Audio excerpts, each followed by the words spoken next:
no ciclo 3, a gente tem basicamente 2 capítulos para trabalhar, que é essa parte de método de energia, quantidade de movimento e a parte de vibrações. Então, como a gente tem aí 4 aulas, nesse ciclo 2, vão ser as aulas 16, 17, 18, 19, e na semana 20 é a prova. Então, eu vou fazer nessa aula e na próxima, a gente vai falar do método de energia e quantidade de movimento. A gente vai ter uma aula que vai ser mais no tipo de seminário para falar sobre vibrações. A aula 19 fica sendo uma revisão e na aula 20 aí vai ser a última prova, tá? A semana de provas. Antes de começar a aula mesmo, eu quero fazer uma retomada aí da segunda avaliação, do ciclo 2. Então, as notas do ciclo 2 vão ser compostas, então, pela lista, tá? Valendo aí 38 pontos. Então, é a soma daquelas listas, igual foi no ciclo 1. Os questionários pós-aula, pessoal, nós tivemos o da semana 14, da semana 13, da semana 11, aquela semana 12 foi o CONINT, tá? Da semana 10, 9 e 8. Então, a gente teve aí 6 questionários pós-aula. Então, cada um valendo 2 pontos para somar aqueles 12. E aqueles questionários pré-aula, que eu coloquei 2 aí, vai ficar valendo 1 ponto extra.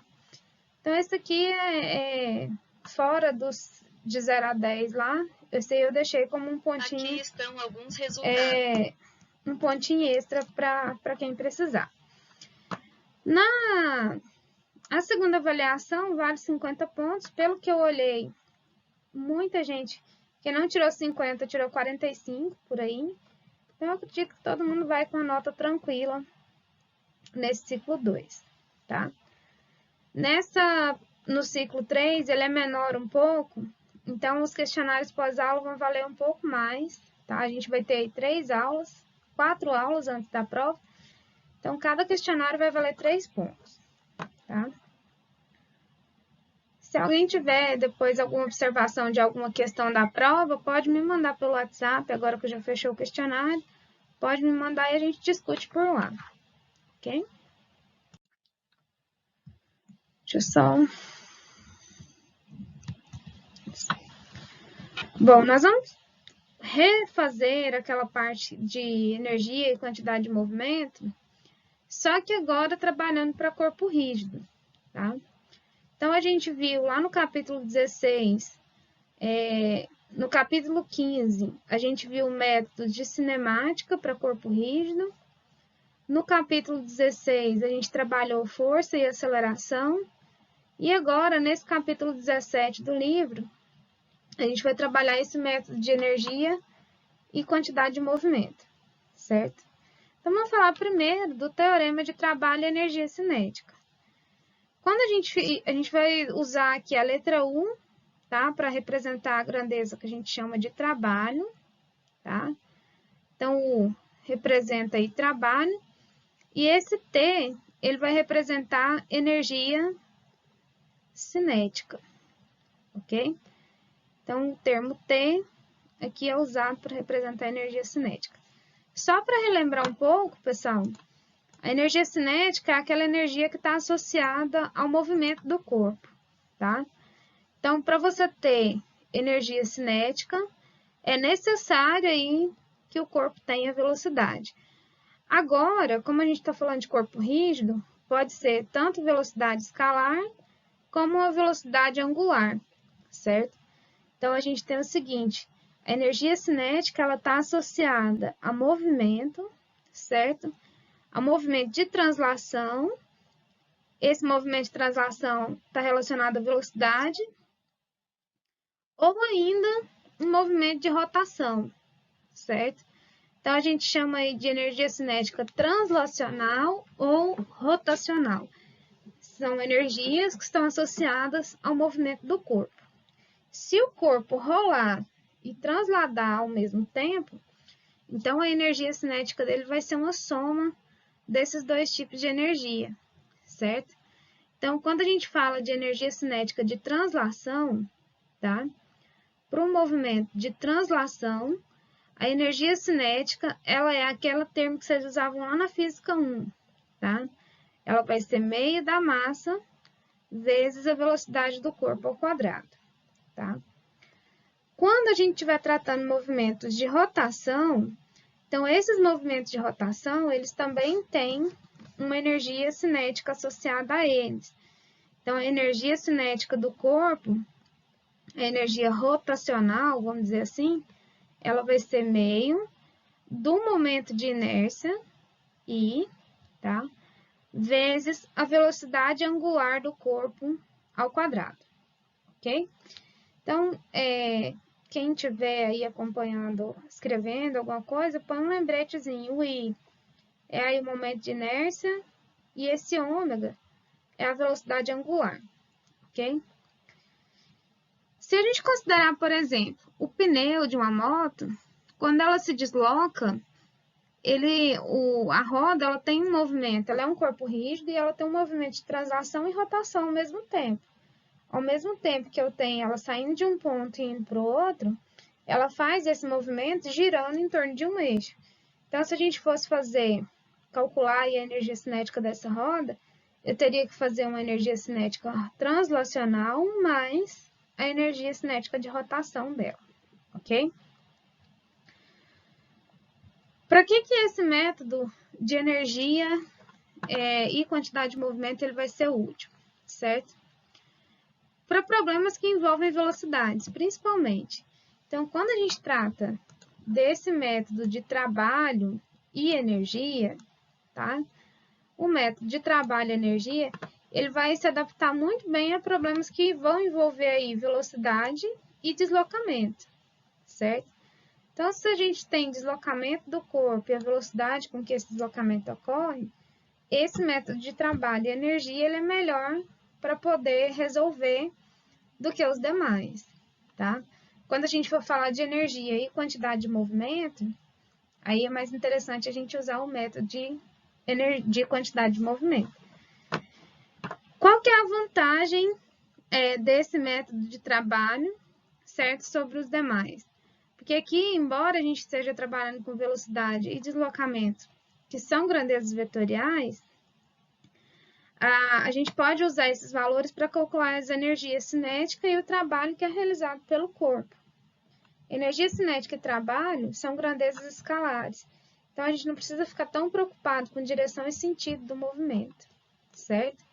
Então, nesse método aí, a gente vai trabalhar com grandezas escalares. O princípio de trabalho e energia cinética, ele estabelece o seguinte. Basicamente, é isso aqui, ó. Para você alterar a energia cinética de um corpo, você precisa de ter trabalho sendo realizado sobre ele, ok? Seja no sentido de aumentar essa energia cinética ou no sentido de diminuir. Então, por exemplo, quando você está andando de bicicleta, tá? Vamos dizer que você está andando lá com a velocidade baixa. Se você quiser deslocar com a velocidade maior, você precisa fazer força lá no pedal, precisa de, se a gente considerar aqui o conjunto de engrenagem lá no nosso sistema, eu preciso de um agente externo fazer força para realizar trabalho sobre aquele sistema e fazer com que ele gire mais rápido e, consequentemente, se desloque mais rápido. Então, para aumentar a energia cinética do meu sistema, eu preciso de um agente externo realizando força e essa força promove aí uma realização de trabalho aumentando a energia cinética, tá? Quando a gente falou antes para partícula, a gente sempre tratou o trabalho como o produto escalar da força pelo deslocamento. Lá, quando a gente trata de partícula, as dimensões do corpo não importam para nós. Então, quando a gente faz o cálculo de trabalho realizado sobre uma partícula ou de um corpo que pode ser considerado como uma partícula, a gente considera apenas movimentos de translação, certo? A gente não considera que possa ocorrer movimentos de rotação para a partícula, certo?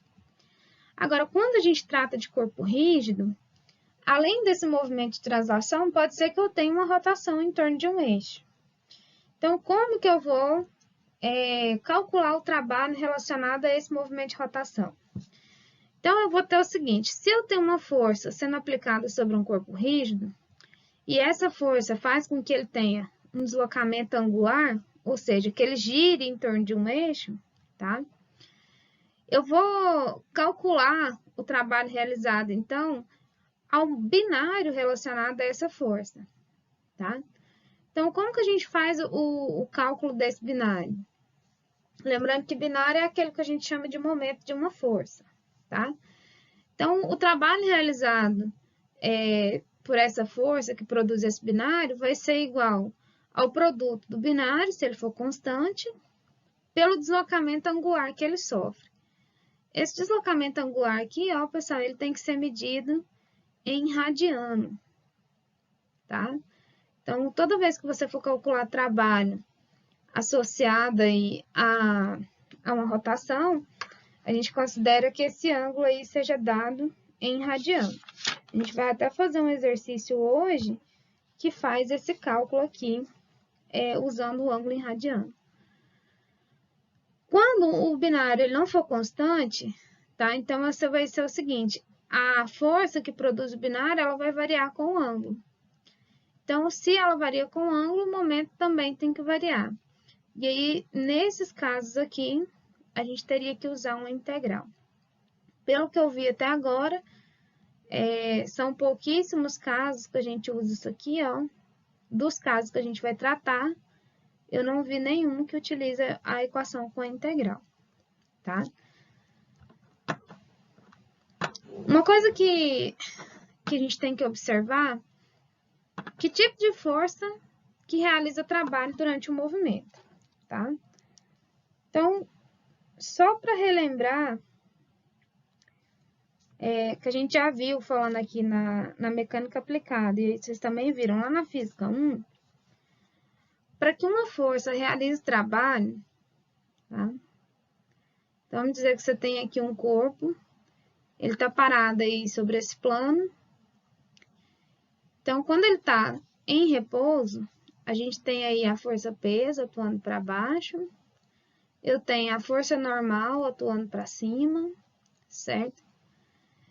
E se eu vier aqui e aplicar uma força F, a fim de colocar esse corpo para deslocar, vai surgir aqui na direção oposta ao movimento uma força de atrito, tá?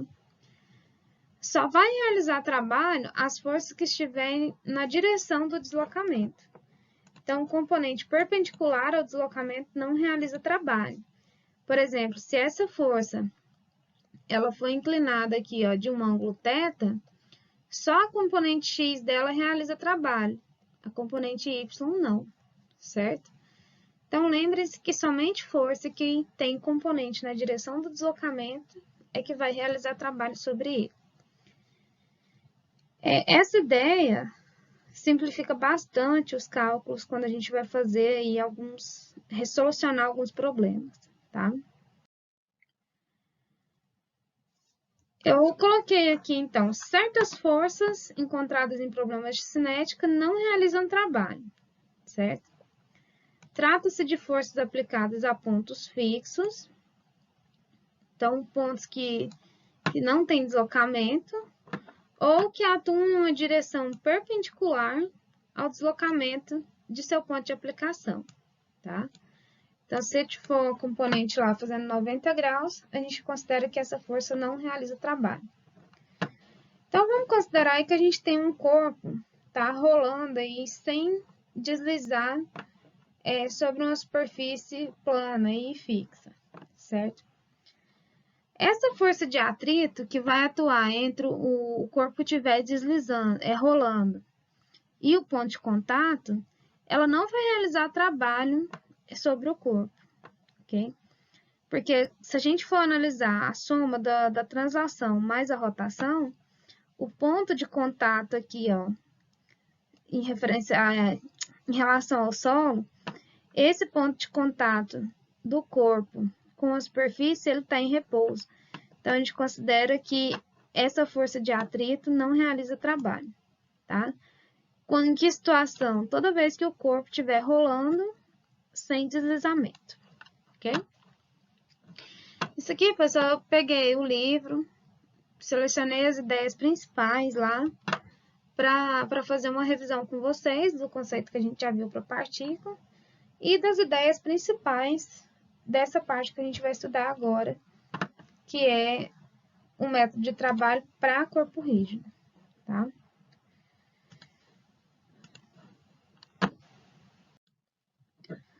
Quando a gente trata, então, de corpo rígido, pode ser um corpo rígido ou um sistema de corpos rígidos, tá?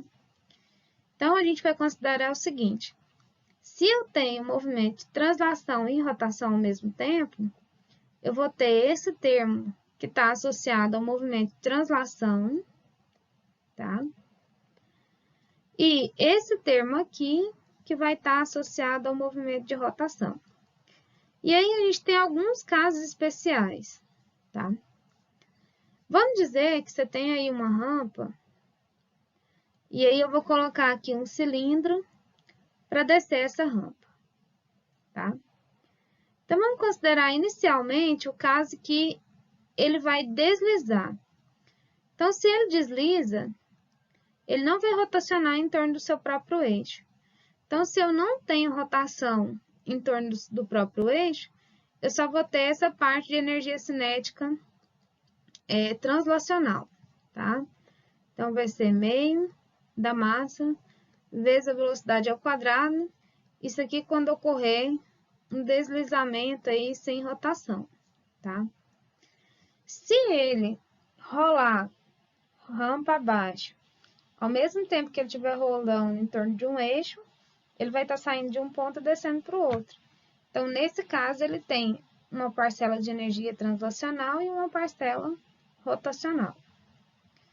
Agora, vamos considerar o seguinte: se eu colocar ele só para ficar girando em torno de um eixo, tá? Ele não vai sair do lugar, mas ele vai continuar girando em torno do seu eixo. Então, para movimento de rotação pura, tá? Aquele movimento que a gente tiver uma rotação em torno do eixo, então, se ele não transladar, então, nesse caso aí, a gente só tem energia cinética rotacional, ok? Esses momentos de inércia, geralmente, eles são tabelados. Então, a gente vai ter aí momento de inércia para esfera, barra, aro, disco, cilindro. A gente encontra naquelas tabelas de momento de inércia. E o cálculo dele é feito em quilograma metro quadrado. É a unidade de medida aí que a gente utiliza, ok? Deixa eu só... Pessoal, de vez em quando eu vou parar e dar uma olhadinha aqui, porque se cair, aí eu vejo. Ontem eu fiquei dando aula um tempão pra... Caiu e eu não vi. Então, de vez em quando eu vou parar e dar uma olhadinha se tá tudo ok, tá? Se tiver alguma dúvida também, pode perguntar, a gente para. Quando esse método de trabalho de energia ele vai ser útil, tá? Quando a gente estiver trabalhando corpos que são conectados. Então, por exemplo, um sistema de engrenagens ou um sistema de barras, tá? Sistemas que utilizam polias, quando a gente puder desprezar o atrito ou que sejam cabos inextensíveis. Então, esse método de trabalho de energia, ele é prático, vamos dizer assim, para a gente resolver esse tipo de problema, tá? Quando a gente considera que são elementos conectados, por exemplo, uma barra que é travada por um pino, e aí ela limita esse movimento. Essas forças internas, a gente tem aquele par ação e reação. Por exemplo, se eu prender uma barra com um pino, a barra exerce uma força sobre o pino e o pino exerce uma força sobre a barra. Então, essas forças internas, a gente não utiliza elas no cálculo de trabalho, tá? A gente só vai utilizar a força externa. Então, isso torna o problema mais fácil da gente poder resolver, tá?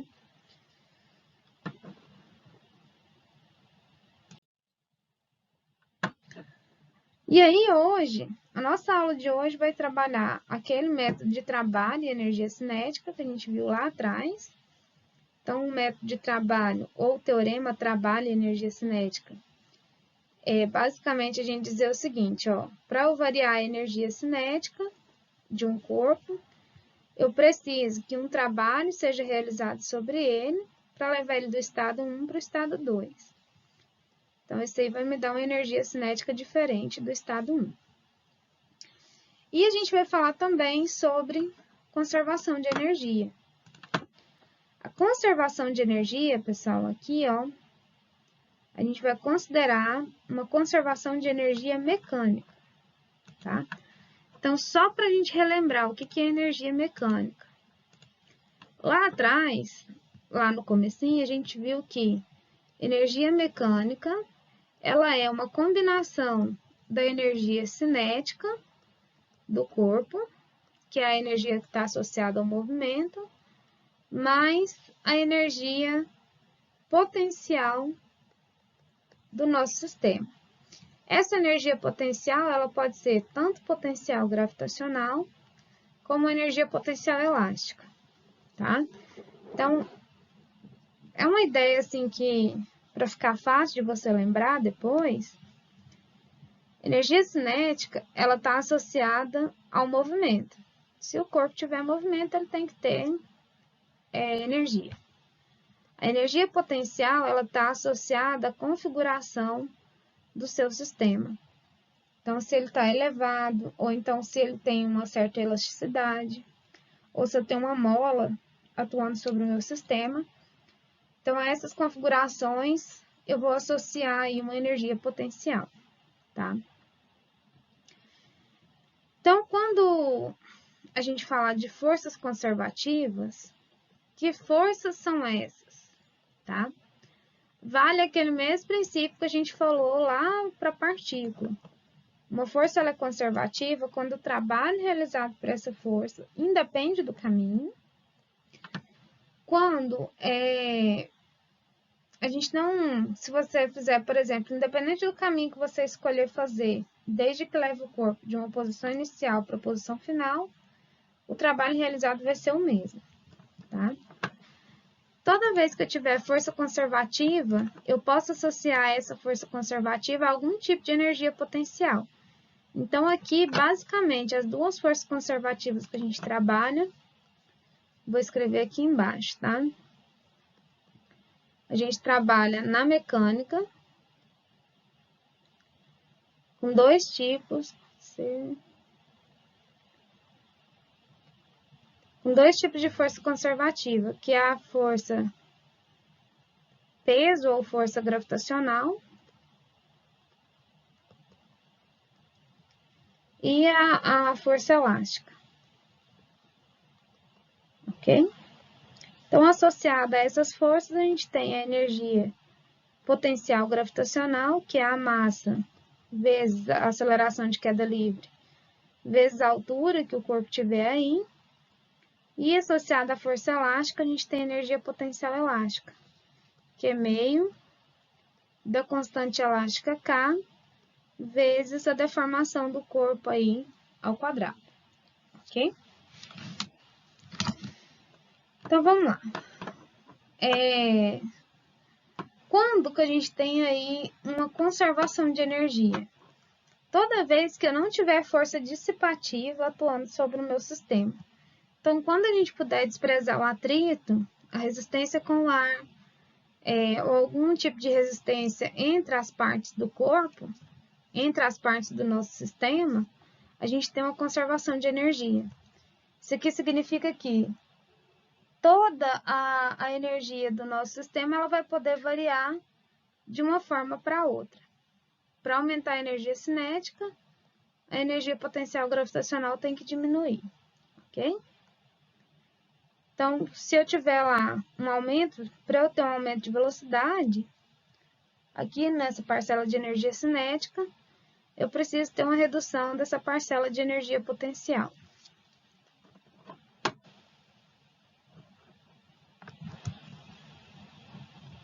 Pessoal, só um minutinho, eu vou só verificar uma coisa aqui rapidão.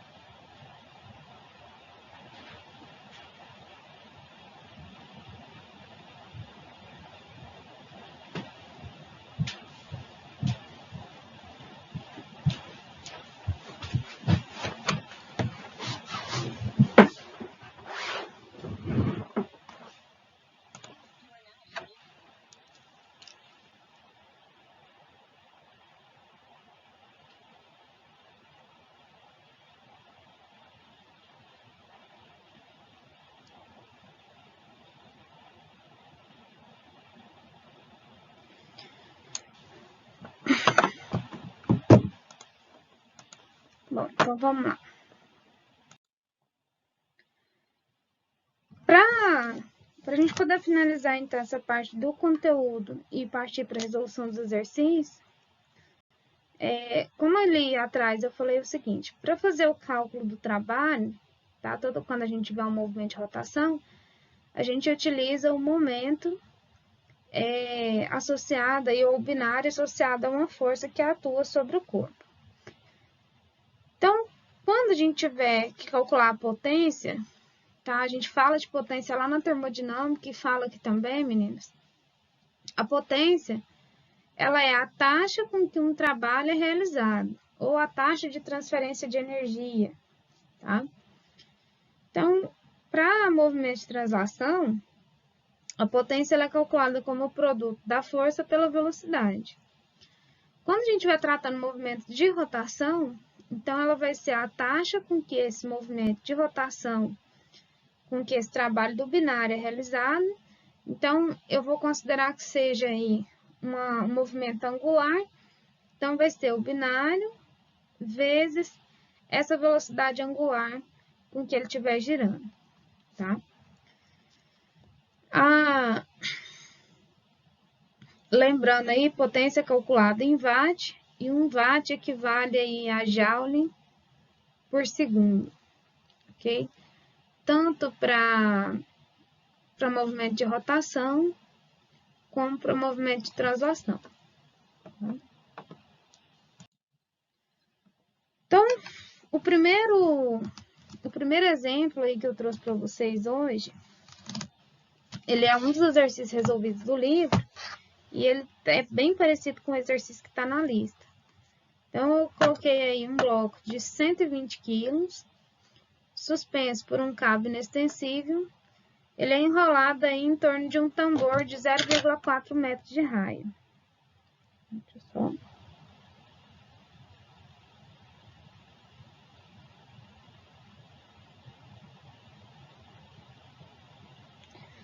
Bom, pessoal, para quem não puder acompanhar a aula hoje, eu vou gravar, vai ficar disponível lá na plataforma do AVA, e eu vou disponibilizar o vídeo do YouTube também, tá? Que isso fica melhor para vocês assistirem. Bom, depois eu aviso nos meninos do grupo. Então, voltando aqui ao exercício, ele coloca aí que esse bloco ele tá ligado aqui a esse tambor. O tambor ele tem um raio de 0,4 metros e ele é preso, esse tambor ele é preso nesse volante que não foi dado aí o raio dele, tá? O tambor e o volante ele tem um momento de inércia centroidal combinado de 16 kg a metro quadrado. Então, esse momento de inércia, pessoal, ele está relacionado ao corpo inteiro aqui, ó. A combinação do volante mais o tambor, que é essa parte verde. Então, nesse instante mostrado na figura, a velocidade do bloco é de 2 metros por segundo para baixo. Então, sabendo que o mancal em A ele é pouco lubrificado e que seu atrito equivale a um binário de intensidade de 90 Nm, então determine a velocidade do bloco após ele ter se deslocado 1,25 metros para baixo. Então, basicamente, o exercício é o seguinte, ó. O bloco ele está deslocando para baixo, tá? Nesse instante que é mostrado aqui, esse deslocamento ocorre com a velocidade de 2 metros por segundo. Então, se ele está descendo, ele faz com que o conjunto aqui do tambor mais o volante gire aí no sentido anti-horário, tá? Então, faz ele girar aí com essa velocidade angular no sentido anti-horário.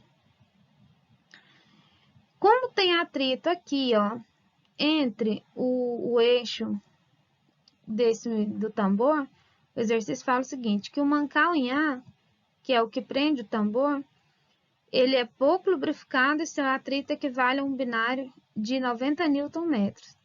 Então, esse atrito, ele faz com que ele dificulta, vamos dizer assim, o movimento do tambor. Então, se o tambor tende a girar no sentido anti-horário, esse atrito ele gera um binário aqui, ó, no sentido oposto ao movimento. Então, ele gera um binário aí de 90 Nm no sentido oposto ao que ele está se deslocando, tá? Como o exercício pede para a gente achar a velocidade do bloco depois dele deslocar 1,25 metros para baixo, então a gente pode usar uma das duas ideias que a gente falou agora. Aqui, a gente não pode usar conservação de energia porque tem atrito, tá? Então, como eu tenho esse atrito aqui, eu não posso usar conservação de energia. Então, se eu não posso usar, eu vou usar o teorema do trabalho e energia cinética.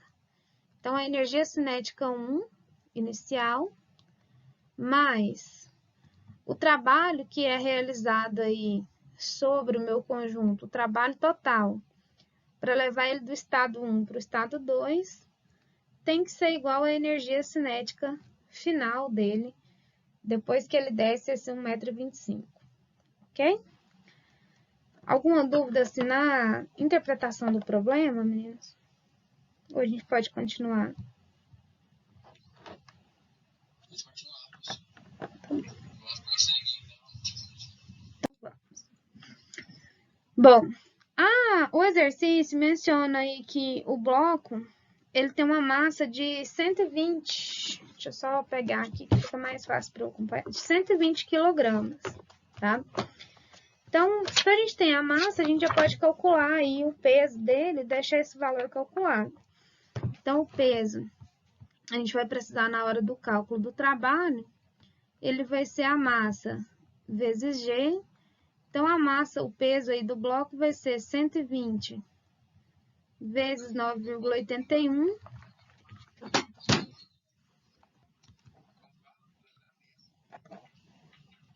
Só.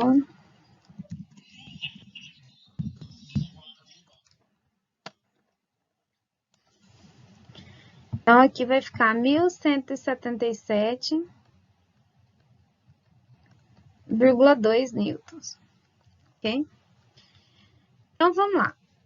Ele vai estar nessa configuração e aí depois de um certo tempo, ele vai descer aqui, ó, 1,25, ele vai deslocar aqui para baixo 1,25 metros, tá?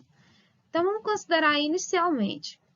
Inicialmente, o nosso conjunto, ele é formado pelo tambor, pelo volante e pela massa que está pendurada. A massa pendurada tem uma velocidade, ele está descendo. Então, ele tem energia cinética translacional, certo? Se ele está deslocando para baixo, ele vai ter aí uma energia cinética relacionada a essa velocidade V1 de 2 metros por segundo. E ao mesmo tempo que ele está descendo, faz o tambor girar. Então, se ele tem um giro, ele tem que ter uma velocidade angular ômega 1. E aí, só para relembrar, ó, velocidade ela pode ser relacionada com a velocidade angular do corpo por essa equação. Ela é a velocidade angular vezes o raio. Tá? Então, vamos pegar o seguinte. Um ponto aqui, ó, se eu considerar qualquer ponto do tambor, ele vai estar deslocando nesse instante com a mesma velocidade do bloco. Então, eu posso escrever essa velocidade angular como a velocidade V1 dividido pelo raio, tá? Então, vamos considerar aqui esse ponto. Então, ele está deslocando com a mesma velocidade do bloco, 2 metros por segundo, e o raio dele aqui em relação ao eixo de rotação é 0,4. Então, 2 dividido aí por 0,4 vai me dar uma velocidade de 5 radianos por segundo, ok?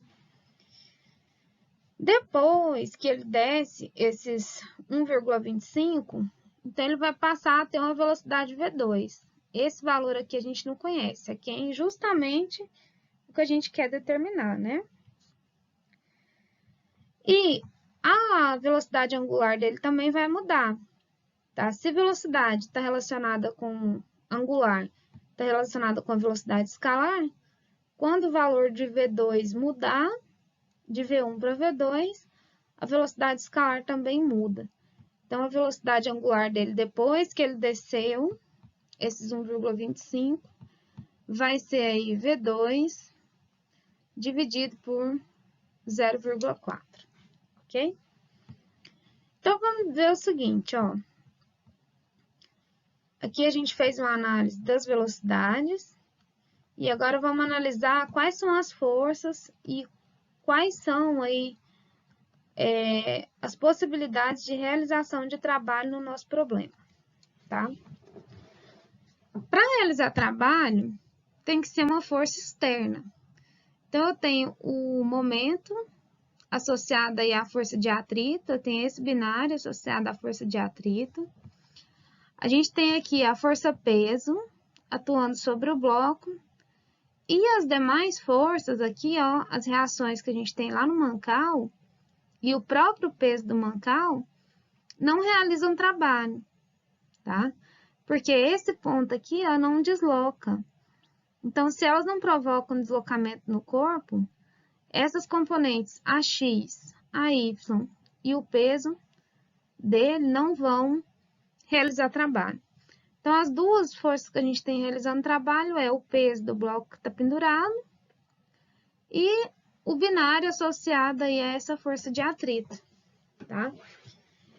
Como peso, agora que vem a ideia principal do problema. O peso está na mesma direção que o bloco desloca, tá? Então, o trabalho associado ao peso tem que ser positivo. Ou seja, ele está atuando no sentido de aumentar a energia do corpo.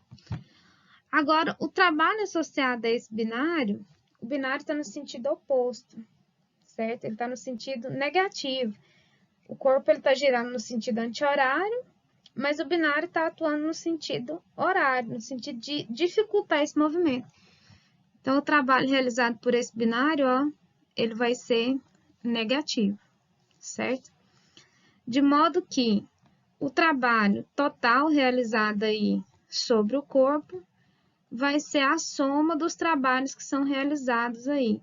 Então, vai ser o trabalho associado ao peso, mais o trabalho associado a esse binário M, ok?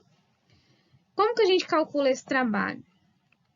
O trabalho associado ao peso vai ser a força-peso vezes o deslocamento, vou chamar aqui de uma altura y, certo? Vezes esse deslocamento que o corpo está sofrendo. Então, ele desce em uma altura de 1,25.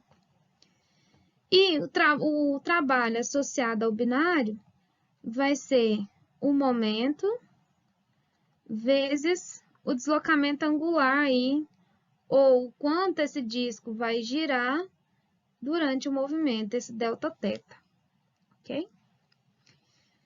Como que a gente calcula? Vamos ver o que a gente tem, né, primeiro. Para o cálculo do trabalho, a gente tem o peso, esse valor aqui a gente calculou lá em cima. O deslocamento é o tanto que ele desce, então a gente já tem. Eu tenho o valor do binário, o exercício deu, é 90. Então, falta a gente achar aí quanto que vale esse deslocamento angular, tá? Ou seja, quando aquele bloquinho desce, qual que é o giro que a gente tem naquele tambor? Então, para achar isso aí, a gente pode usar uma ideia simples, ó. Vou passar para o próximo para ficar mais... Para a gente achar aquele ângulo, tá? Aquele delta θ, a gente pode usar a seguinte ideia. Quando ele desce aqui, ó, 1,25 metros, vamos considerar aqui um ponto desse tambor. Ele vai deslocar aqui um arco de circunferência igual a essa quantidade que ele desceu. Então, por exemplo, se ele está aqui assim, ó, vamos dizer que a ponta da caneta aqui seja o ponto que a gente está considerando. Quando aquela corda puxa, quando o bloco desce, a corda puxa o tambor. Então, ele vai deslocar a mesma quantidade que o bloco descer. Então, esse arco que ele desloca, vamos chamar aqui de um arco S, ele é calculado da seguinte forma. Deixa eu só apagar isso aqui. O arco descrito aí nessa circunferência ou deslocamento, ele é igual ao raio vezes o ângulo que ele deslocou em radiano. Então, aqui, como a gente quer achar esse ângulo, o delta θ vai ser igual a S dividido por R, tá? Esse S aqui é aquela altura Y que ele desceu lá embaixo. Então, quando ele desce esses 1,25, ele descreve esse ângulo aqui, ó, que é o que a gente está procurando, tá? Então, vai ficar aí 1,25 dividido pelo raio do tambor. O raio é 0,4. Então, 1,25 dividido por 0,4, depois confiram esses cálculos aí, ele deu 3,125. Ok? Isso aqui é dado em radiano. Quando a gente divide esse deslocamento, esse ângulo é dado em radiano. Então, agora sim, a gente pode calcular o trabalho. Então, o trabalho total realizado sobre o corpo, ele vai ser igual o peso do corpo, acho que era 1.127, né? Que eu tinha calculado no slide anterior. Tá? Então, ficou aqui 1.177,2 vezes esse deslocamento que ele sofre aí, que é 1,25. Lembrando que esse trabalho do peso é positivo e o trabalho do binário aqui vai ser negativo, porque ele está no sentido oposto ao deslocamento. Então, vai ficar o binário, que é 90, vezes esse ângulo que a gente achou aí, de 3,125, ok? Então, o trabalho realizado aí durante esse deslocamento, o trabalho total das forças externas, deixa eu só conferir aqui, deu 1.190,25, tá? Então, vai ficar 1.190,25 joules. Tá? Bom, agora para a gente achar a velocidade, a gente vai usar a relação entre trabalho e energia cinética. Então, eu tenho o seguinte, ó, a energia cinética 1 mais esse trabalho que foi realizado tem que ser igual à nossa energia cinética 2. Então, agora vamos substituir e calcular a velocidade que o exercício pediu. Inicialmente, ele tem uma energia cinética associada ao movimento de translação, que é a massa vezes a velocidade 1 ao quadrado, e tem uma parcela de energia cinética associada ao movimento de rotação, que é o momento de inércia vezes ômega ao quadrado, tá? Mais o trabalho que foi realizado aqui, do estado 1 para o estado 2, isso aqui tem que ser igual à energia cinética final. Como ele continua girando e descendo, então ele também tem energia cinética associada à translação e energia cinética associada à rotação depois que ele está descendo. Então, vou pôr aqui uma velocidade angular ômega 2, ok? Então, substituindo aí, ó, vai ficar meio da massa. A massa vale 120 kg, tá? Vezes a velocidade V1, que é 2 ao quadrado, mais meio do momento de inércia.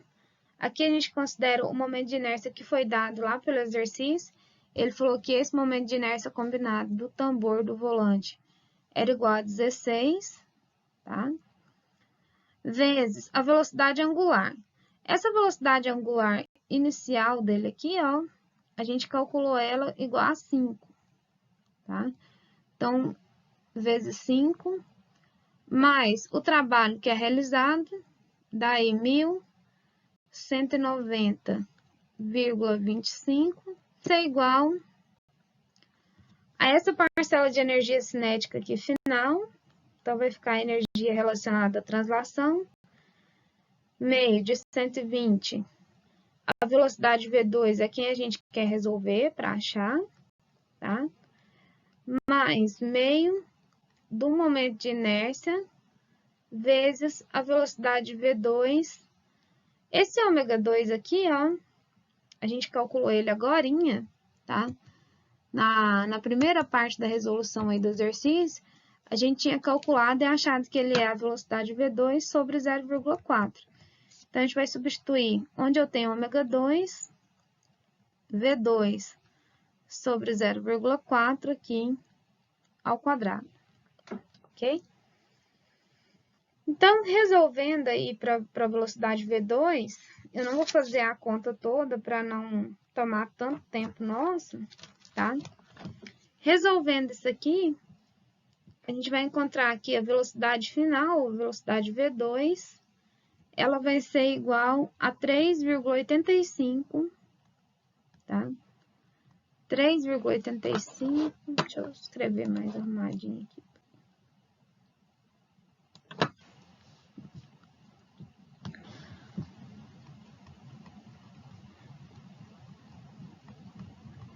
Esse vai ser o valor que a gente vai achar quando resolver a equação toda, tá? Depois, quem quiser, eu tenho a resolução dela, mas eu acho que aqui agora tá tranquilo, porque é só isolar o V2, tá? E resolver para achar esse valor aí, ok? Aqui o V2 ao quadrado, resolvam e vai ter que dar este resultado. Posso deixar isso aqui para vocês? Vocês querem que faça tudo?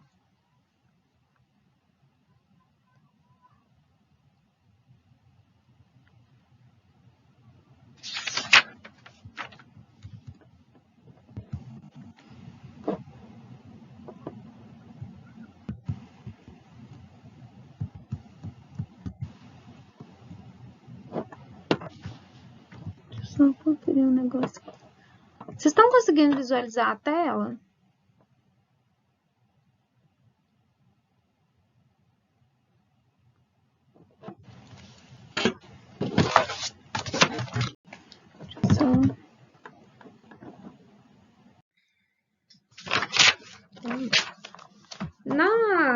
Nesse segundo exemplo, tá? Eu vou começar por ele, porque a gente pode começar a ideia do início. Ele coloca o seguinte: uma esfera, um cilindro e um aro, todos com a mesma massa e o mesmo raio, são liberados do repouso em um plano inclinado. Então, determine a velocidade de cada corpo depois de ter rolado em uma distância correspondente a uma variação de elevação h. Então, ele dá aí 3 corpos diferentes. Então, ele fala aí da esfera, um cilindro e o aro, tá? Então, ele quer saber o seguinte: todos eles têm a mesma massa e todos eles têm o mesmo raio. Quando a gente considerar esses 3 corpos, pessoal, que a diferença entre eles é principalmente a forma como a massa está distribuída ao redor do eixo de rotação, certo? Então, se eu tenho uma distribuição de massa diferente em cada um deles, eu vou ter um momento de inércia para a esfera, um momento de inércia para o cilindro e um momento de inércia para o aro. Cada um desses momentos de inércia vai ser aí diferente um do outro, tá? Esses valores do momento de inércia da esfera, cilindro e do aro são tabelados. Então, esses momentos de inércia sendo diferentes, aquela energia cinética rotacional, ela é meio, né, do momento de inércia vezes a velocidade angular. Essa energia cinética rotacional vai ser diferente para cada um deles, certo?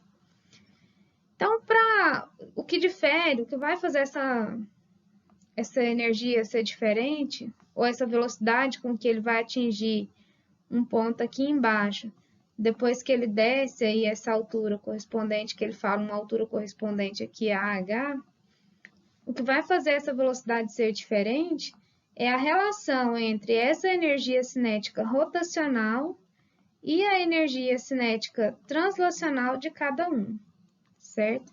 Que vai ser aí meio da massa. Tá? Para fazer a resolução, a gente pode fazer uma resolução única para os três, e aí depois a gente só substitui o momento de inércia para poder fazer aí o cálculo da velocidade de cada um, tá? Então, vamos considerar o seguinte, eu tenho aí o corpo, ele está rolando,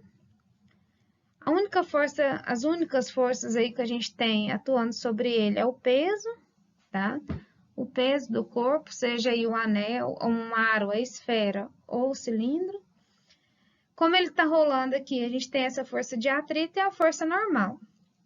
Lá atrás, a gente falou o seguinte, que força de atrito, ela não vai realizar trabalho sobre o corpo, porque esse ponto de contato aqui do corpo com a superfície, ele está em repouso em relação aí, a esse referencial que a gente está tomando aqui na rampa. Então, essa força aqui não realiza trabalho, tá? Quando ele desloca descendo essa altura H, então eu posso considerar o seguinte, ele está sujeito à ação apenas do peso. E o peso é uma força conservativa. Então, aqui a gente tem que ter conservação de energia. A energia cinética inicial mais a energia potencial gravitacional tem que ser igual à energia cinética final mais a energia potencial gravitacional, aí V2, ok? E aí a gente vai considerar o seguinte, como ele menciona que os três vão ser liberados do repouso, essa energia cinética T1 é zero, tá? Então, eu vou considerar a energia cinética inicial zero, porque ele estando em repouso, ele não tem velocidade angular e a velocidade dele também, V1, é zero, tá? Uma outra consideração que a gente vai fazer é que se a gente tomar como um ponto de referência para a energia potencial gravitacional, o ponto onde ele vai chegar, eu vou falar que aqui é zero, e a altura lá onde ele partiu é essa altura H, tá? Então, quando ele desce essa altura, a energia potencial dele vai chegar no nosso elemento de referência, no ponto de referência onde a energia é zero. Então, eu vou falar o seguinte, a energia potencial gravitacional dele, inicial, vai ser a massa, vezes G, vezes a altura H, e lá embaixo, na rampa, que foi o nosso nível de referência, a energia potencial gravitacional vai ser zero. Lembre-se que esse ponto onde a energia é zero, ele é um ponto arbitrário, porque o que faz sentido físico são variações de energia, tá? Então, o ponto onde você vai escolher ela para ser zero é aquele ponto que vai facilitar a sua análise do problema. Quando ele gira, quando ele rotaciona aqui, ó, seja a esfera, ou o cilindro, ou um aro, ele vai descer rotacionando em torno do centro de massa dele aqui, ó. Ele vai rotacionar e trasladar ao mesmo tempo. Então, fazendo esse movimento aí, ele vai ter energia cinética aqui, o T2, tá?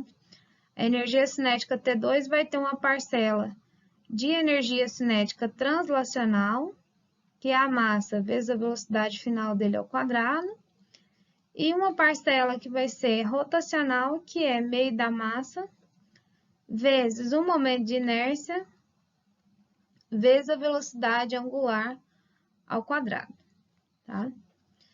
Então, vamos substituir isso aí na equação de conservação de energia para ver como é que fica. A energia cinética inicial é zero. A energia potencial gravitacional inicial é a massa vezes G vezes a altura H.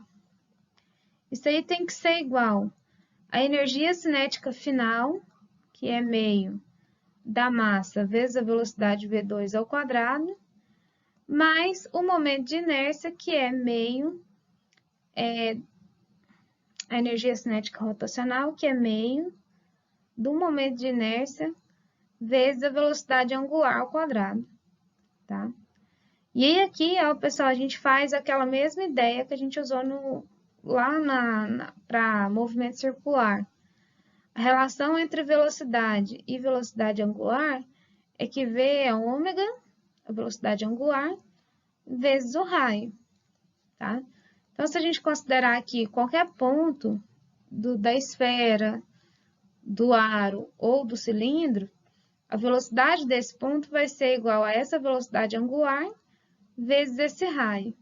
Então, a gente pode escrever que ômega é V sobre R, tá?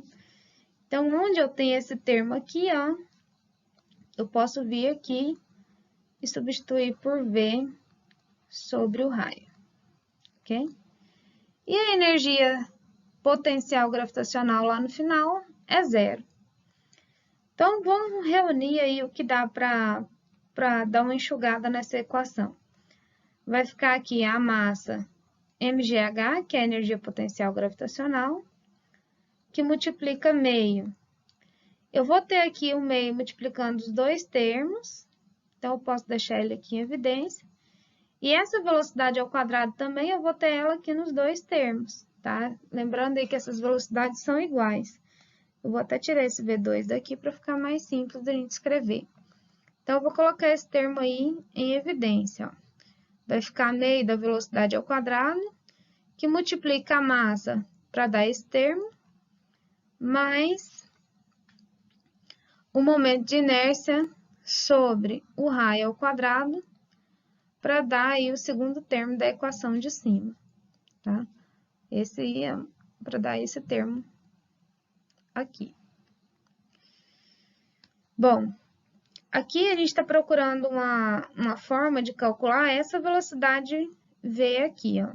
Então, vamos isolar esse termo, tá? Então, para isolar a velocidade, vai ficar aí esse 2 tá dividindo, passa para lá multiplicando. Então, vai ficar 2 vezes a massa vezes G vezes H, que vai ser igual a V ao quadrado. Para passar esse termo aqui para o outro lado da igualdade, tá? Quem achar mais simples, a gente pode fazer o seguinte, ó. O mínimo múltiplo comum aqui vai ser R ao quadrado. Então, R dividido por 1 dá R ao quadrado, vezes a massa, vai ficar M, R ao quadrado, mais o momento de inércia, tá? E aí, sim, o que está dividindo desse lado, a gente pode passar para lá multiplicando, e o que está aqui multiplicando, a gente pode passar dividindo. Okay? Então, a expressão vai ficar aí, quando eu isolar aquele V ao quadrado, 2 vezes a massa vezes G vezes a altura H, dividido aí, aquele termo que estava em cima,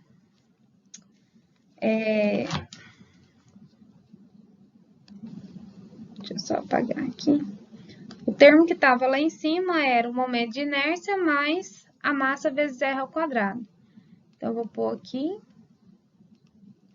E o termo que estava embaixo, do lado de cada equação, era o R ao quadrado. Eu passei ele para cá, tá?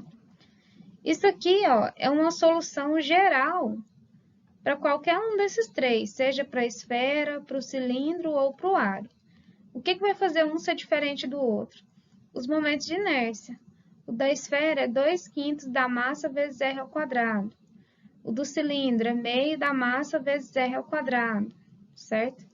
Então, para cada um deles, se o momento de inércia é diferente, vai fazer com que a velocidade também seja diferente. Então, eu vou substituir aqui, ó, eu vou começar substituindo esse da esfera, tá? Então, quando a gente faz a solução para achar a velocidade da esfera, então vai ficar aí a velocidade ao quadrado, ela vai ser igual a 2 vezes a massa vezes G, vezes a altura H, que multiplica R ao quadrado, tá? Dividido pelo momento de inércia da esfera. O momento de inércia dela é 2/5 de M vezes R ao quadrado. Então, somando aí mais a massa vezes R ao quadrado, a soma desses termos que estão aqui embaixo, então vai ficar aí V ao quadrado Aqui em cima repete. 2/5 mais 1 vai ficar 7/5 da massa vezes R ao quadrado, tá? Como eu tenho aqui mR ao quadrado embaixo e em cima, então massa dividido pela massa dá 1, R ao quadrado por R ao quadrado também dá 1.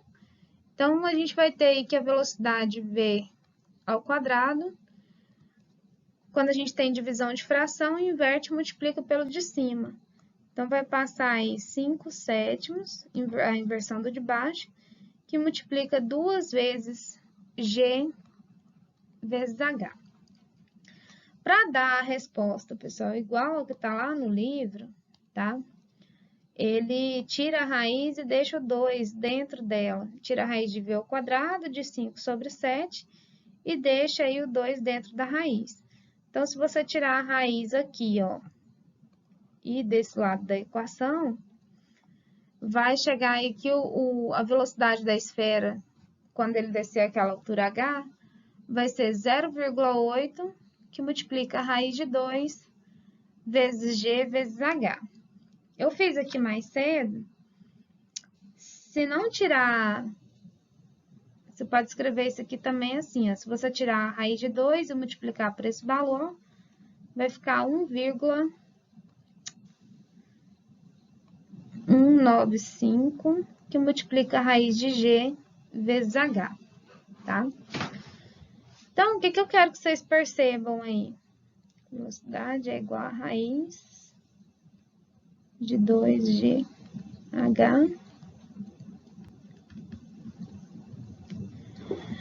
Quando a gente considera a distribuição de massa em torno do eixo de rotação, ela faz com que a velocidade do corpo seja diferente.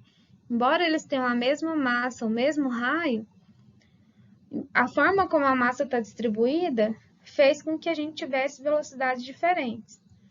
O aro, embora ele tenha a mesma massa da esfera, ele chega lá embaixo com uma velocidade menor do que a da esfera, certo? Por que isso ocorre? Pela forma como essa massa está distribuída em torno do eixo de rotação. Então, embora essa equação aqui não tenha uma dependência explícita da massa e nem do raio, essa massa e o raio ela vai influenciar na energia cinética rotacional e aí vai fazer com que o aro tenha uma velocidade diferente, vamos dizer assim, da esfera ou do cilindro, por causa da forma como essa massa está distribuída. Se você for olhar um aro, tá? Vamos considerar aqui um aro que tem a mesma massa de um cilindro, tá? De mesmo raio, o cilindro ele tem uma massa distribuída em torno do eixo de rotação diferente do aro. Vamos dizer assim, que a gente tem uma massa mais concentrada em torno do eixo de rotação, fazendo com que ele tenha uma velocidade maior, certo? Então, a massa não influencia tanto como a forma como ela está distribuída em torno do eixo, ok? Bom,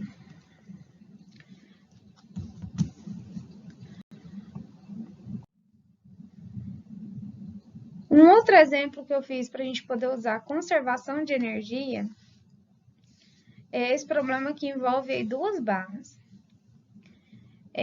Eu vou fazer uma resolução dele com vocês, ele gasta um pouquinho de tempo, então eu vou fazer a resolução e depois quem quiser dar uma olhadinha no livro, também tem ele lá resolvido. Mas assim, algumas coisas no livro eu achei que ficaram meio difíceis de entender, por isso que eu escolhi fazer esse aqui, tá? Então ele coloca aí, cada uma das 2 barras delgadas mostrada na figura tem 0,75 metros de comprimento. Se o sistema é liberado do repouso, com esse aqui era para ser um beta igual a 60 graus, tá? Então, esse aqui, onde está escrito B5, na verdade é um ângulo igual a 60 graus, determine a velocidade dele quando esse ângulo dele for 20 graus. Ou seja, ele vai, o ponto D desloca para frente, aí esse ponto B vai descendo, ok? Então, à medida que ele desce, ó, ele desce e desloca para a direita, tá? Então, o exercício está perguntando qual que vai ser a velocidade angular dessa barra B e a velocidade do ponto D no mesmo instante, ok?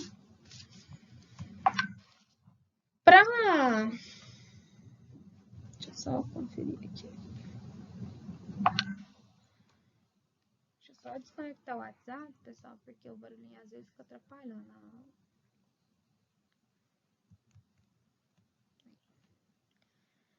Como o exercício ele envolve aí vai variar a configuração do problema, ele vai descer, certo? Então, a gente pode utilizar nesse problema conservação de energia, tá? O exercício não menciona atrito, então, se ele não menciona atrito, a gente deduz que haja aí uma conservação de energia, tá?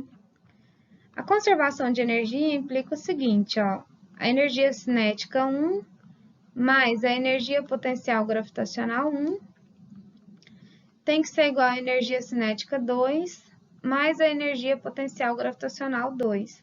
Ou seja, depois que ela baixar para 20 graus. Já estou lembrando da termodinâmica falando de graus Celsius, menino.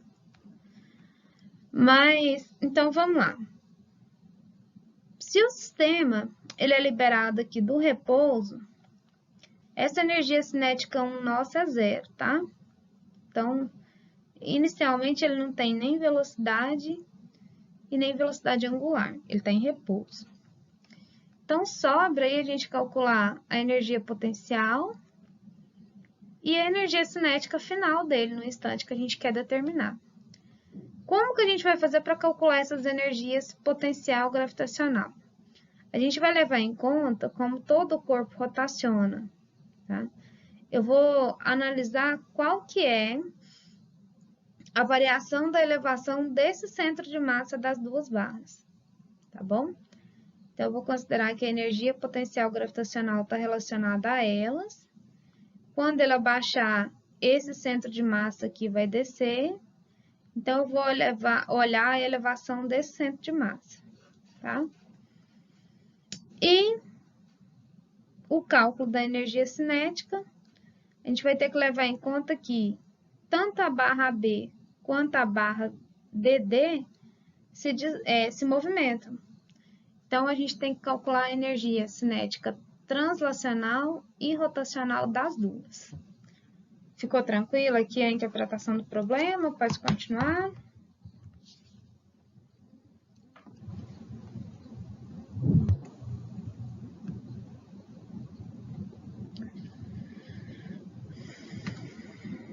Vamos lá, então.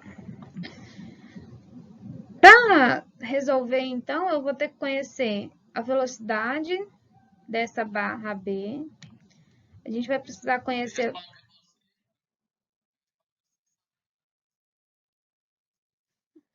Ah, então tá bom. Não tem problema, não. O importante é que você voltou.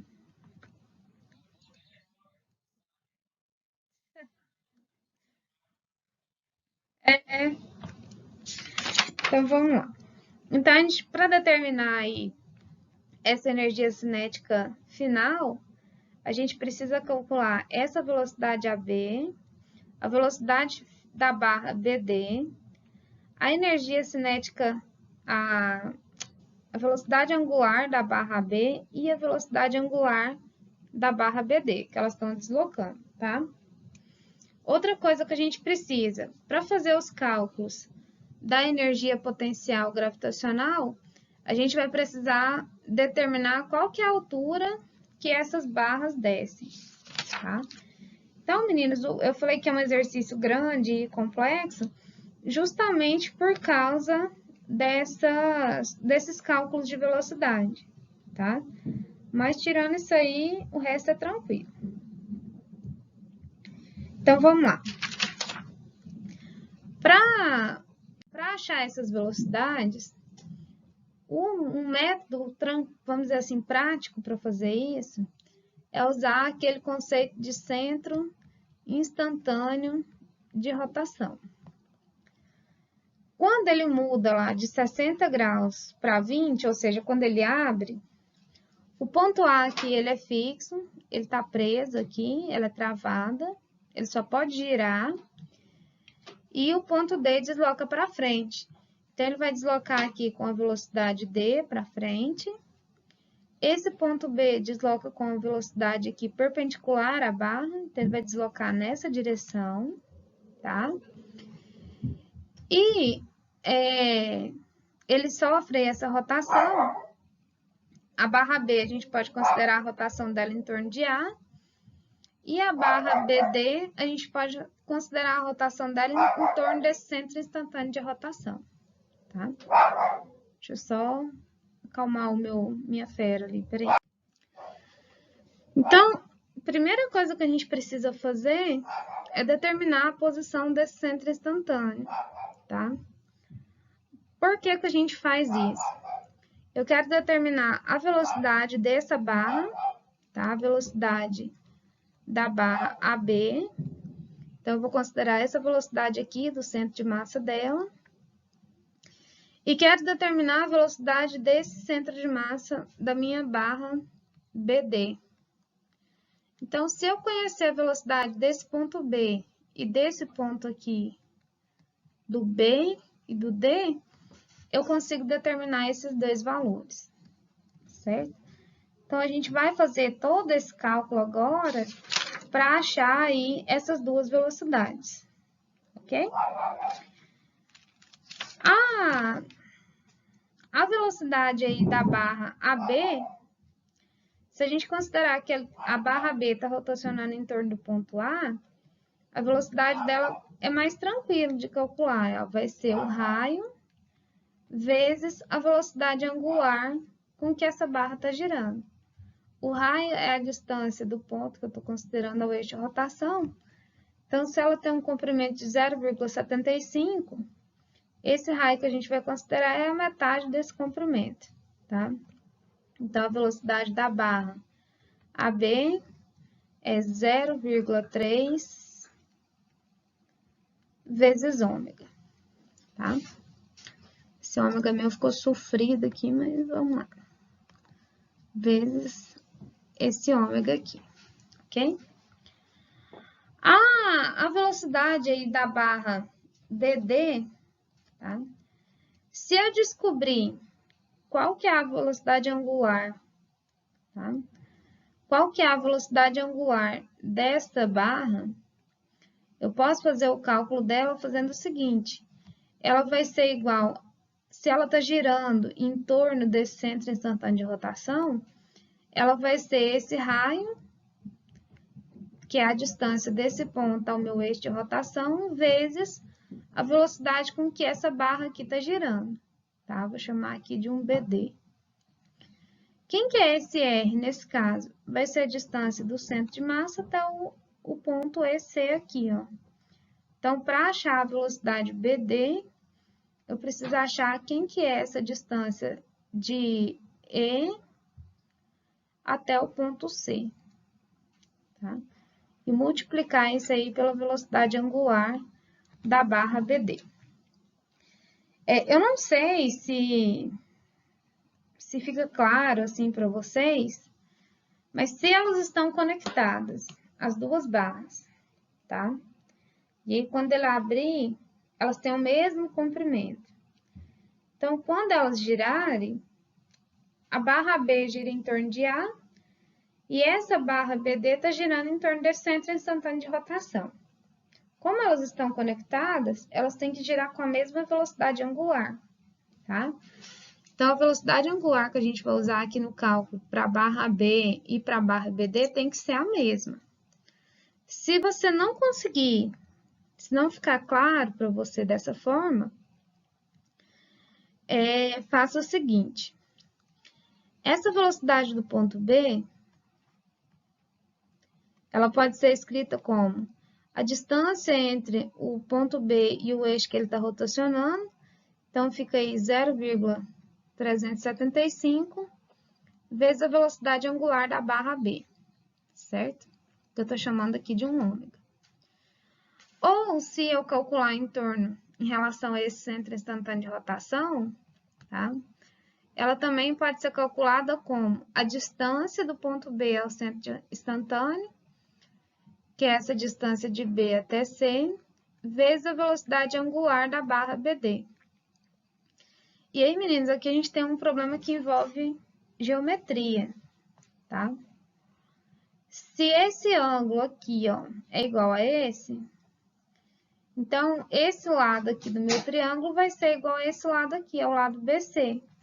Então, essa distância de B até C também vai valer aí 0,75. Aqui eu coloquei, ó, errado. O ponto B, ele está a uma distância de 0,75 do ponto A, tá? Se a gente comparar essa expressão aqui com essa, a gente acaba concluindo que a velocidade angular da barra B, ela tem que ser igual à velocidade angular da barra BD, ok? Vamos guardar esse resultado aqui, ó. Este aqui. E vamos tentar achar esse aqui, que é o que a gente precisa agora, tá? Aqui na figura já foi dada aí essas distâncias, tá? A distância de C até D, a distância de E até C. Se você não souber como fazer, tá? Se você não souber como que calcula, para achar a distância do ponto E ao ponto C aqui, ó, essa distância que eu tô grifando em roxo, a gente precisa primeiro achar quanto que vale essa distância aqui de C até o ponto D, tá? Lá no livro, ele já joga esse resultado. Então, por isso que eu fiz questão de resolver com vocês. Se esse ângulo aqui é 70 graus, esse aqui, ó, e esse lado é igual, então esse ângulo aqui também tem que ser 70. E o que sobra aqui, 70 mais 70, 140. Então, o que está faltando para 180 graus é 40 aqui, tá? Então, você pode usar a lei dos senos, tá? Para achar essa distância de C até D. Então, a distância CD dividida pelo seno do ângulo que está de frente para ele, então, lá o seno de 40 graus, tem que ser igual a um lado que já seja conhecido. Então, vamos pegar aqui de B até D, ó, dividido pelo seno do ângulo que está de frente para ele lá. Então, vai ficar aí essa distância CD dividido pelo seno de 40, tem que ser igual a distância BD, é 0,75, dividido pelo seno de 70, tá? Resolvendo isso aí, vocês vão achar uma distância CD de 0,513 metros. Para achar essa distância do ponto E ao ponto C, a gente não tem, só tem esse ângulo de 70 graus, tá? Então, deixa eu apagar aqui a figura para ficar mais claro. Então, para a gente achar agora essa distância do ponto E ao ponto C, a gente só conhece esse ângulo de 70 graus, esse lado de 0,513, que a gente acabou de achar, e a distância de E até D é metade do comprimento da barra. Então, vai ser aí 0,375, tá? Então, para achar essa distância de C até E, ou de E até C, tanto faz, né? Aí a gente usa a lei dos cossenos. Eu até postei para vocês lá hoje, ensinando como fazer essa lei dos cossenos. Então, essa distância de E até C, que é esse lado aqui do triângulo, eu estou considerando esse triângulo E, C e D. Então, esse lado aqui é o quadrado, ele vai ter que ser igual ao lado CD ao quadrado, mais o lado E até D ao quadrado, menos 2 vezes o lado CD, vezes esse lado ED, vezes o cosseno do ângulo entre esses dois lados que são conhecidos, tá? Então, isso aqui vai ficar igual 0,513 ao quadrado, mais 0,37 aqui ao quadrado, menos 2 vezes 0,513 vezes 0,37, vezes aí o cosseno de 70, tá bom? Lá no livro, ele não coloca essa expressão aqui, ó, por isso que eu achei necessário fazer ela com vocês, tá? Então, essa expressão aqui, ele não coloca lá no livro, ele só joga o resultado. Resolvendo isso aqui, meninas, vocês vão achar que essa distância do ponto E ao ponto C, ela vai ser igual aí, ponto E ao ponto C, 0,522 metros, tá? Então, agora a gente já tem aí como calcular essa expressão para a velocidade VD. Então, a velocidade desse ponto D aí, ó, da barra BD, do centro de massa, ela vai ser aquela distância, tá? A distância do ponto E até o ponto C deu 0,522, vezes a velocidade angular, que é a mesma para as duas barras, tá? Agora sim, a gente já tem informação quase que suficiente para resolver o problema, tá? No cálculo das energias cinéticas aqui, a gente vai precisar do momento de inércia da barra. Então, o momento de inércia da barra, ele vai ser 1 sobre 12 da massa vezes o comprimento da barra ao quadrado. Nesse caso aqui, então a massa da barra, o exercício fala que é 6 quilos e o comprimento dela é 0,75, tá? Então, esse momento de inércia vai ficar igual. Resolvendo aí, deu 0,281 quilograma metro quadrado aqui, ok? Pronto. Informação para calcular a energia cinética a gente já tem, certo? Então, como que vai ficar aí essa energia cinética? No instante final, eu vou ter a energia cinética da barra B, então ela vai ser meio da massa, vezes a velocidade AB ao quadrado, mais meio do momento de inércia, vezes a velocidade angular dessa barra AB aqui ao quadrado, mais a energia cinética da barra BD, porque a gente tem um sistema que é formado pelas duas barras que são conectadas. Então, aqui a gente vai somar mais meio da massa vezes a velocidade BD ao quadrado, mais meio da massa vezes a velocidade angular da barra BD, que é o momento de inércia.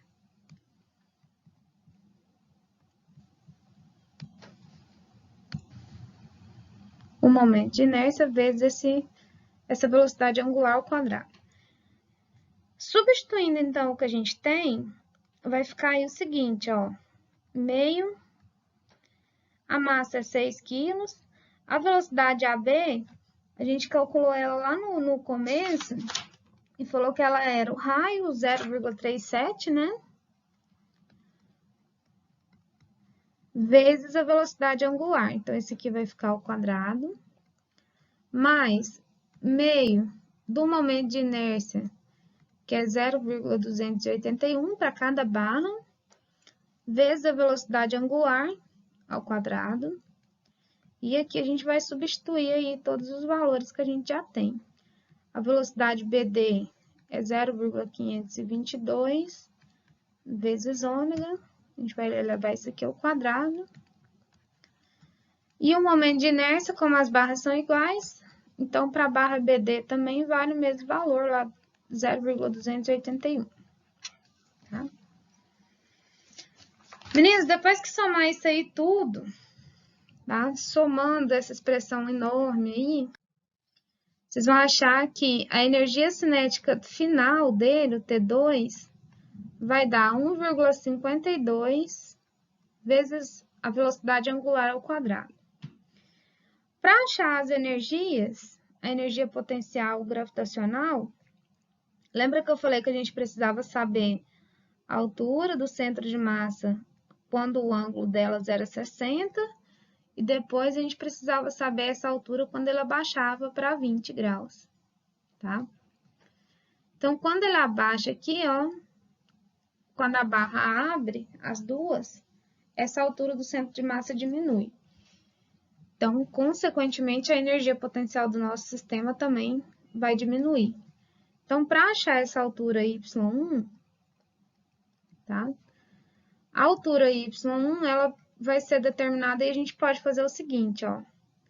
Metade do comprimento da barra está aqui, tá? Aquele 0,375. Então, a gente pode usar aquela ideia do seno e do cosseno, tá? Esse cateto oposto aqui, ó, que é quem a gente quer achar, ele vai ser igual à hipotenusa, que é 0,375 vezes o seno de 60 graus. E no caso do Y2, que é quando ela abaixa, o que vai mudar ali é o ângulo, então vai passar a ser o seno de 20 graus, ok? Quem quiser calcular separado, então vai calcular aí a energia potencial gravitacional. Não, aí se você quiser usar o cosseno, você tem que considerar esse ângulo aqui, quer ver? Esse ângulo aqui, ó. Aí você pega o seguinte, se aqui é 60, esse de cima aqui é 30. Aí ficaria o cosseno aqui de 30, se você fosse usar o cosseno, né? Ficaria o cosseno de 30 no de cima e embaixo o cosseno de 70 graus. Beleza? Então, para fazer esse cálculo da energia, vocês podem fazer, então, vai ficar a massa vezes G vezes essa altura Y1, tá? Então, cada barra aí tem massa 6. Aí, aqui que é importante considerar. Vocês têm duas barras de mesma massa, certo? Então, essa energia potencial gravitacional, ela é dobrada. Aqui, ó, a gente multiplica por 2, porque eu tenho duas barras, tá? Então, vai ficar 2 vezes 6 vezes 9,81, que multiplica aí a altura Y1, 0,375 vezes o seno de 60. A energia potencial gravitacional 1, deixa eu só ver se eu calculei ela separada aqui, dá 38,23. E se vocês fizerem depois, tá? A energia cinética V2, a energia potencial gravitacional V2 vai ser 2 vezes a massa, vezes G, vezes a altura Y2. Substituindo, então, vai dar 15,01, tá? Eu vou fazer assim, porque a gente já tá meio avançado no tempo. Então, usando a conservação de energia. A conservação fala que a energia cinética 1 mais a energia potencial 1 tem que ser igual à energia cinética 2 mais a energia potencial 2. Então, a energia cinética é 0, a energia potencial gravitacional é 38,23, a energia cinética T2, a gente achou que ela é 1,52 vezes ômega ao quadrado, mais 15,01. Então, aqui a gente vai resolver para achar esse valor aí de ômega, tá? Resolvendo a equação que sobra aí, o pessoal vai dar uma velocidade angular de 3,91 radianos por segundo, ok? Lá no finalzinho do problema, ele pede para a gente achar a velocidade desse ponto D, tá? A velocidade com que ele está deslocando aqui para frente. Então, retomando aquela ideia lá do centro instantâneo de rotação, se você pegar aí esse ponto D, ele também está girando aqui em torno do centro instantâneo de rotação. Então, a velocidade do ponto D, eu vou até colocar aqui de uma cor diferente. A velocidade do ponto D vai ser essa distância de C até D, que é aquele raio nosso, vezes a velocidade angular com que a barra está girando, tá?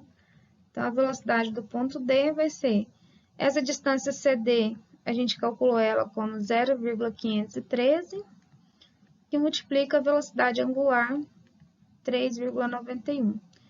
Então, multiplicando aí a velocidade do ponto D, depois façam para conferir, tá?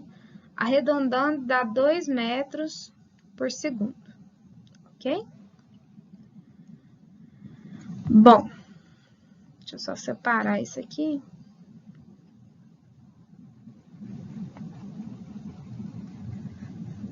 Então, o exercício pede a velocidade do ponto D e essa velocidade que a gente achou aqui embaixo.